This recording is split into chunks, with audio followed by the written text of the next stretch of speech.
Hey guys, so today you and I are going to talk about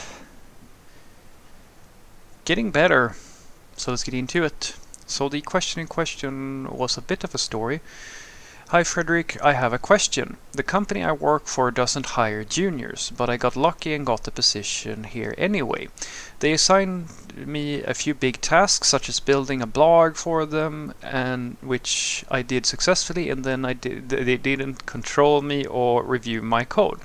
Then I got assigned to work on the main app and admin dashboard, and here is where a senior dev saw that I wasn't as good as he expected me to be, because he was reviewing my code and he's now reviewing my code and giving me time estimates. Long story short, I still work and get the tasks done, but I make mistakes and it takes me time to get things done, which isn't the best for a small business.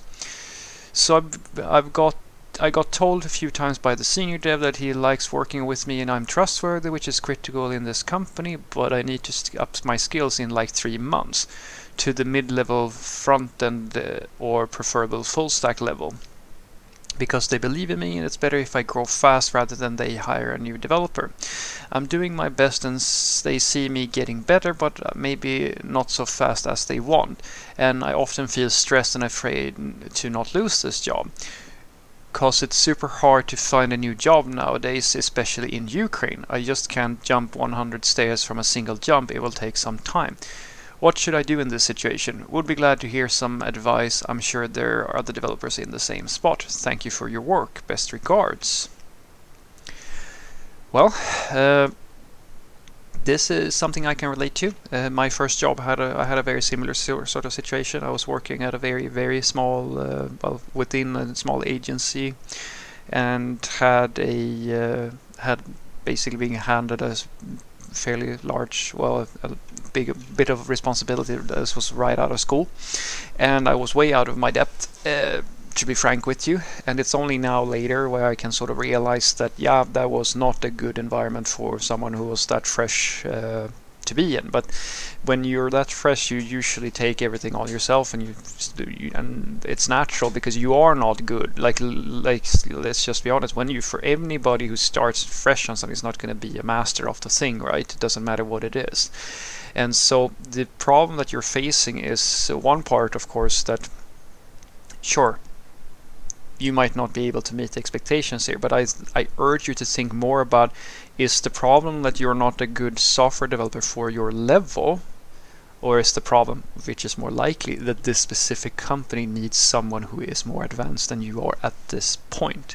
Now, I know that difference may not make much of a practical change here, but I hope that it's going to help your perspective a little bit. So when I worked in under the same circumstances, I of course had enormous amounts of stress, just as you described. I had stomach aches and all these issues because of course I want to do well, because I feel like I'm being judged for being a bad software developer, like I can't meet expectations, all of these sorts of things, right? And then when I started at the new position, I went from being viewed within the company as this sort of unproductive or like person who can't really meet criteria and so forth. And in the next company, I swear to you that they referred to me, I would say you're a pretty solid mid-level software developer. Whether or not that's true, I don't know, but that was the opinion of other people that I talked to.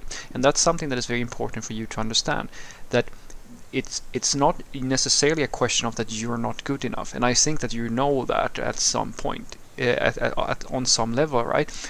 It's a question of that you need to produce at a level where this company, basically what this company needs from you is to produce at a higher level.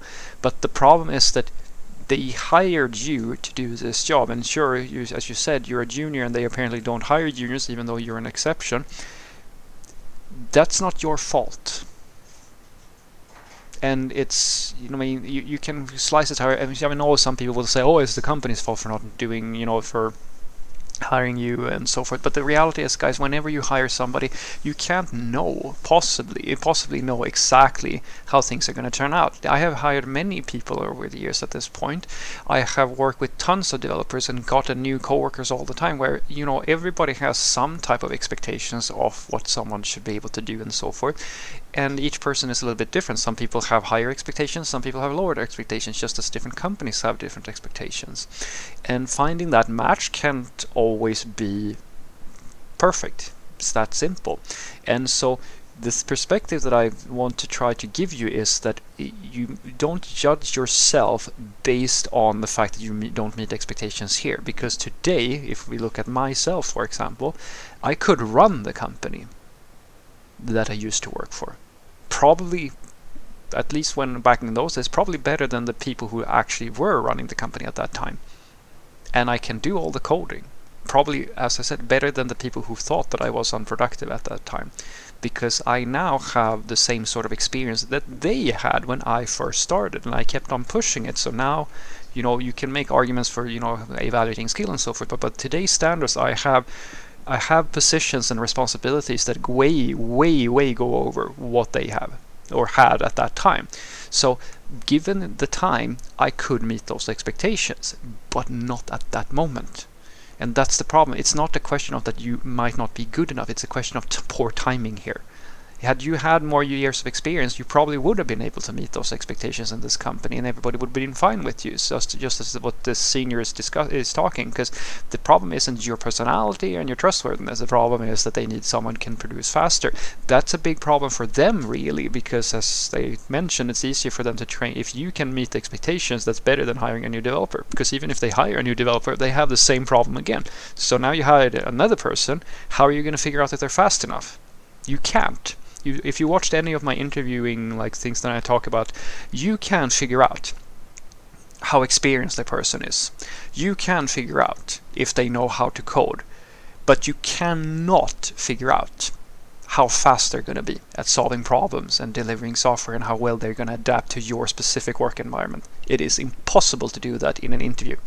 That is the first and foremost thing that you figure out once they've worked for a little while, and you sort of see, get a history of a benchmark of how fast they solve the problems within your specific company. Because guys, I've worked with people who are like, they have 20 years of experience, and I have to get rid of them because I can't have them in the team, because they can literally not do anything like to the satisfaction of whoever we're working with, or they can't adjust to the specifications necessary, or they can't solve problems, they can't figure out certain tools and so forth. And it's not because they're bad at coding, it's simply that this specific work environment is not a good fit for their specific skill set and their way of solving problems.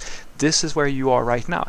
That doesn't mean that there's nothing else out there for you. It just means that for this specific situation right now, you might have to accept that you can only do as well as you can and hope that it's going to be enough.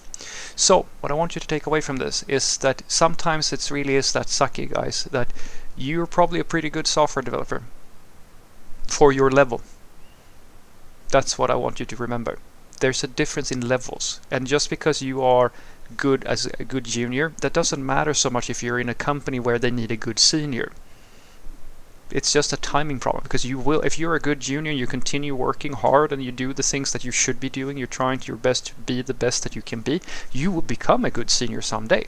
But you're not that person right now, and that's not your fault, and it's not the company's fault. They need something, you're not it. It's sad, but it's true.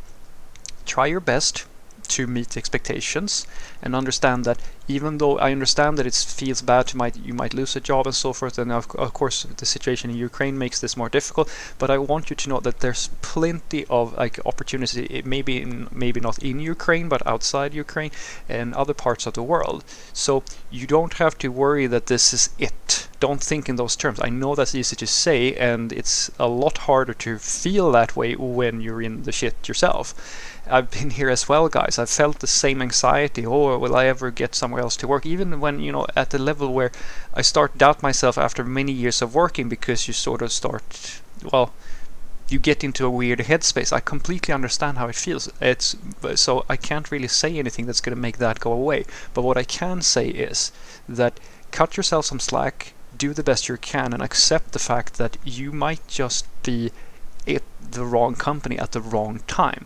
But if you go to another company, the expectations will be different, because trust me when I say this, guys, I've been to more than a few companies and the expectations, they vary. And as you become more and more proficient, at some point, if you continue on your path and you do really, really well, you will get to a point where no one will ever question your expectations. Or questions, no one will like have expectations that you can't fulfill. And guys, I've worked at companies where the expectations on like the most senior software developers, some of them can't even can't actually fulfill those.